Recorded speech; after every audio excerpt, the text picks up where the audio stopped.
I am truly honored to have with us today Dr. Victor Davis Hanson. He's a senior fellow at the Hoover Institute who has authored hundreds of works in his career, and he has been awarded multiple times for his outstanding contributions to culture and society. Victor, welcome to the show, and thank you so much for being here. Thank you for having me. I do want to talk about your recent book, The Dying Citizen. That came out in 2021, and that describes the decline and the fall of the once cherished idea of American citizenship. Yeah, well, The Dying Citizen made the argument that, unfortunately, the lines between citizenship and mere residence have been conflated.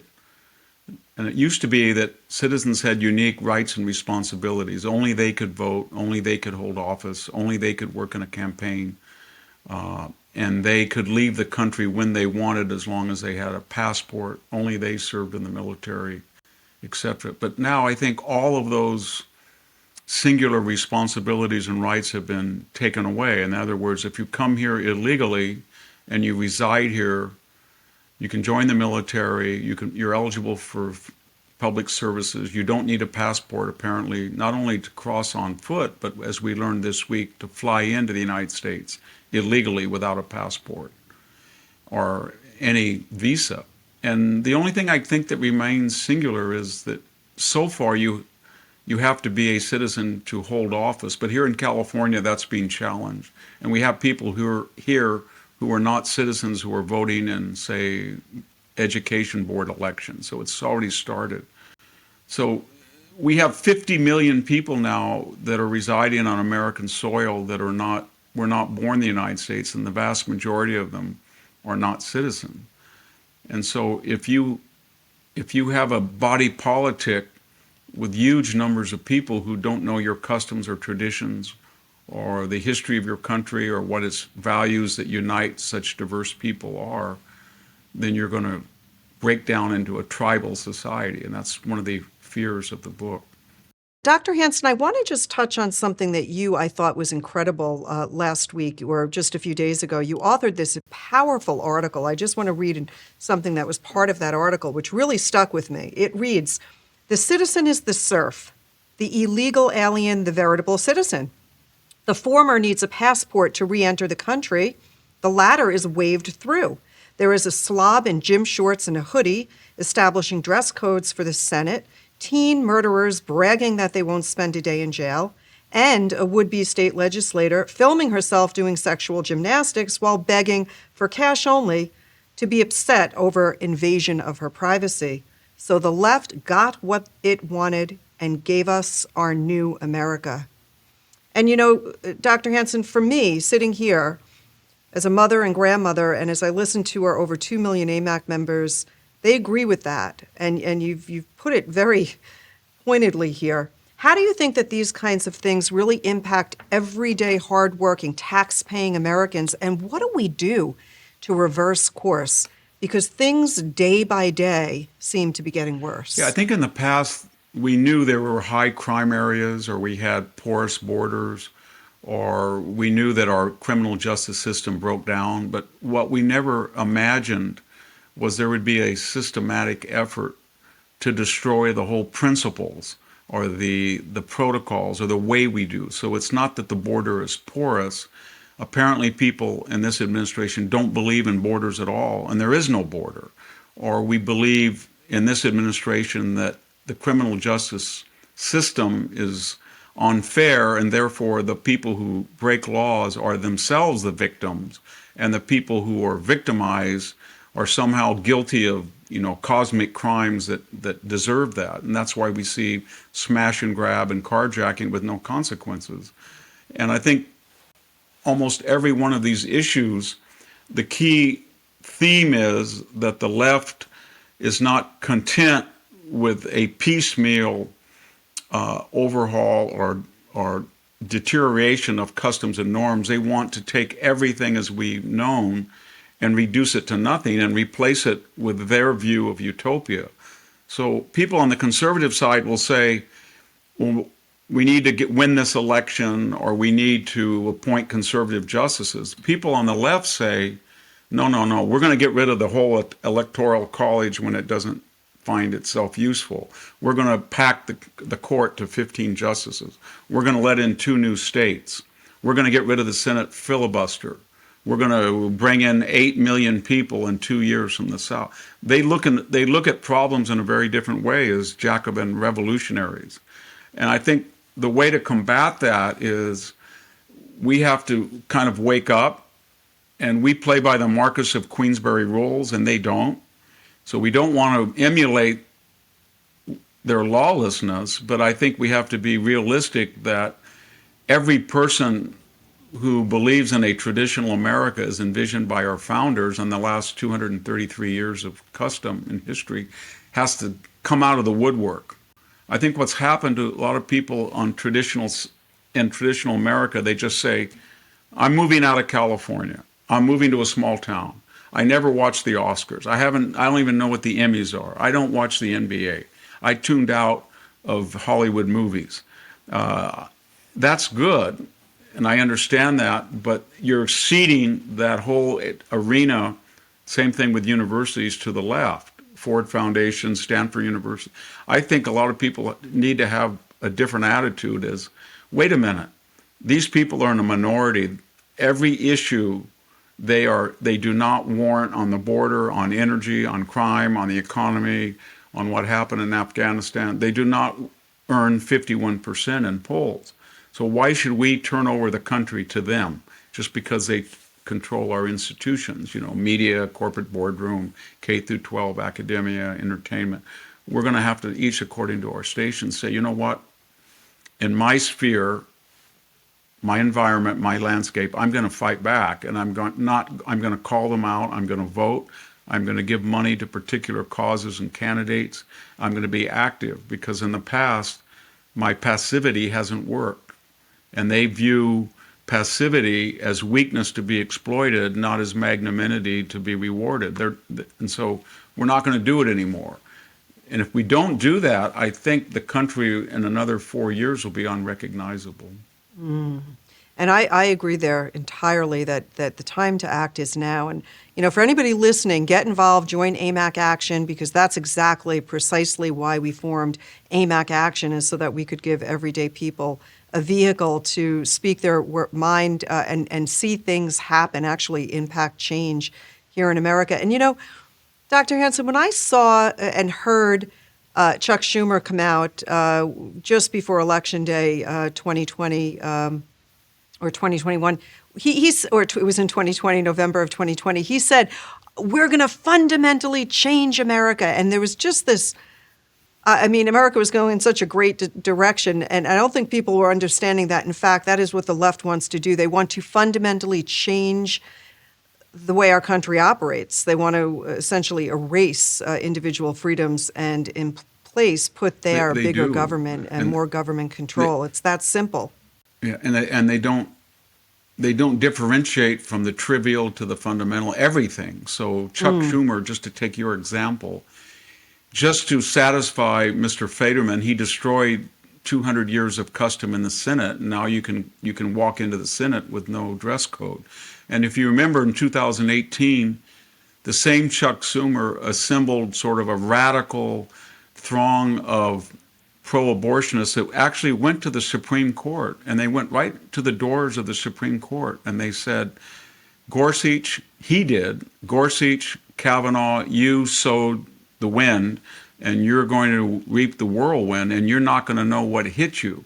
That was a direct threat by name to the Supreme Court. And what followed was suddenly we started to see crowds swarm the homes of private conservative justices.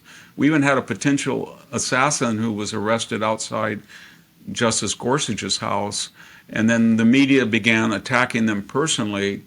And this was all under a landscape is, well, we may pack the court. So there were all of these real and implied threats. And again, he's a good example of, he determined that now it's going to be a different type of America, and we're going to use processes that we've never used in the past.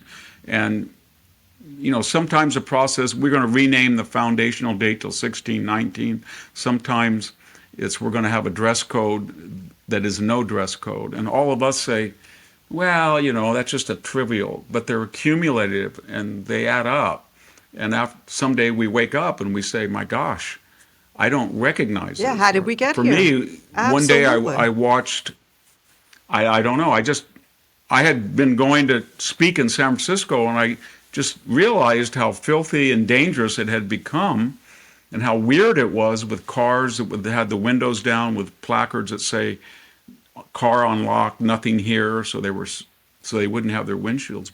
And then I watched Vertigo, a 1954 Alfred Hitchcock movie, and it had real live scenes from San Francisco, and I couldn't believe it. I mean, they weren't staged; they were just films of people shopping and walking through Union Square, and the city was immaculate, and people were dressed up, and that wasn't the part of the movie that Alfred Hitchcock was emphasizing, but incidentally, you could see that San Francisco was very different. And then I began to say, I'm going to look at Bullitt, or I'm going to look at a Dirty Harry. I'm going to look at all these movies, even in the 60s and 70s. And when you look at the city, you really when you look back like that, you can see what our generation did. They took beautiful things and they destroyed them. And we've got to say to ourselves, we're going to resurrect that and reconstitute them. They didn't have a right to do that. They didn't have a majority. They didn't have a law. They didn't have the Congress or the presidency that gave them that right to do it. They operated as revolutionaries. And I think if once we identify that, we'll find out, as we've seen with the Target boycott or with the boycott against Disney or Anheuser-Busch, or just pushing back, that they don't have a monopoly on boycotting, or they don't have a monopoly on collectively trying to pressure people to do things. If they want to do that, it doesn't mean that we have to be crude and rude like they are, but we would be naive not to exercise the power that's inherent in a majority. Are you seeing America's youth that you're teaching, that you're engaging with, are they coming to you already indoctrinated with sort of predisposed anti-American views? I work now at Stanford University at the Hoover Institute, so I see a lot of students there.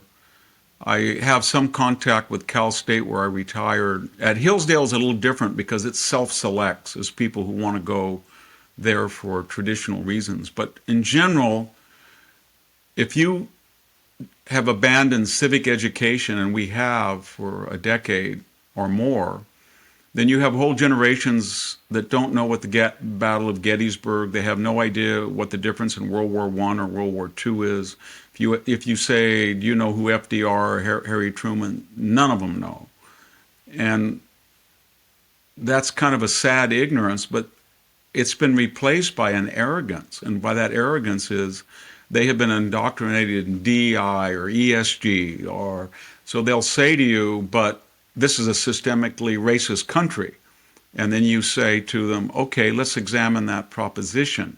700,000 people died in the Civil War over slavery. And to end it, the Northerners lost 450,000 people.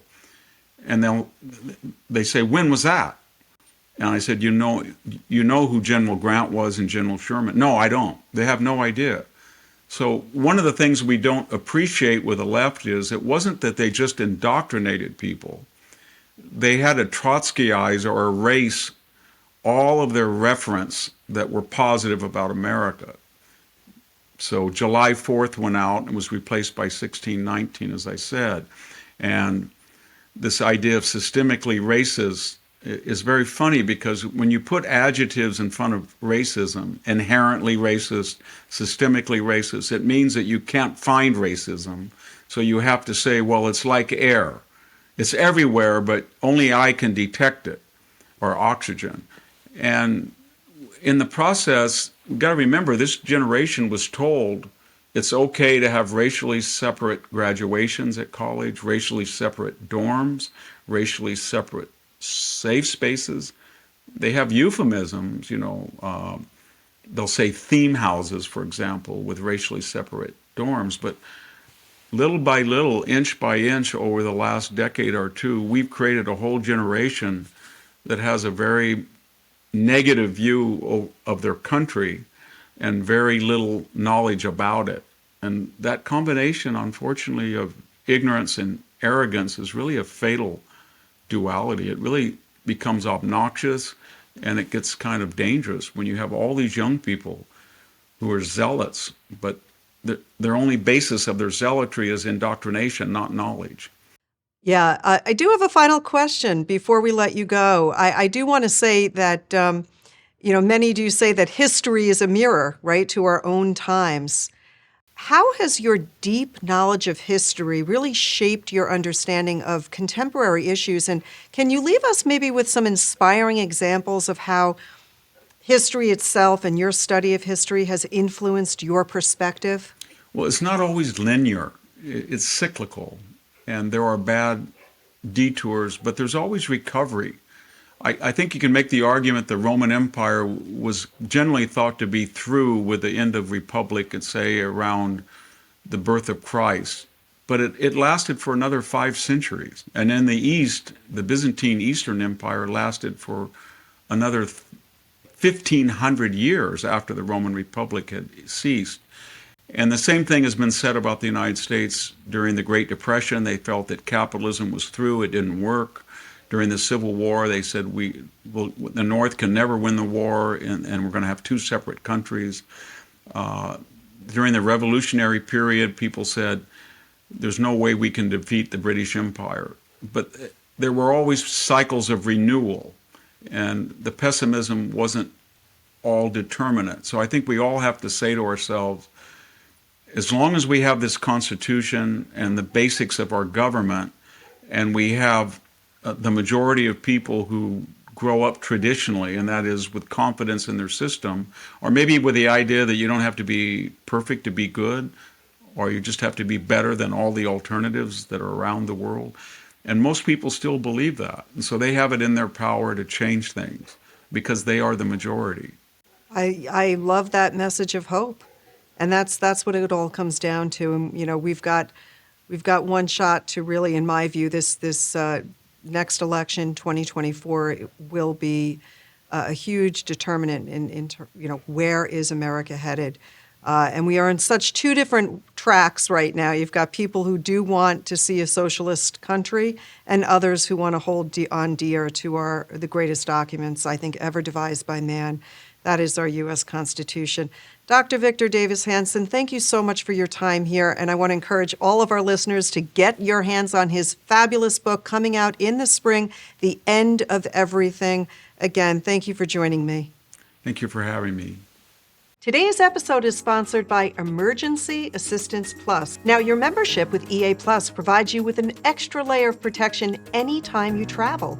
Whether you're thousands of miles away or on a short road trip away from home, you'll have peace of mind should a medical emergency arise. EA Plus membership gives you access to a team of highly skilled professionals, and they will ensure that you receive proper medical care and get fast and reliable transportation home.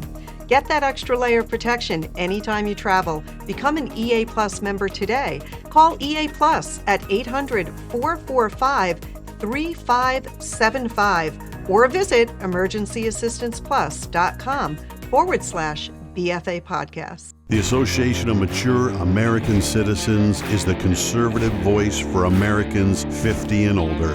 AMAC is fighting for the values that you hold dear. Join today. Together, we can write the course of America.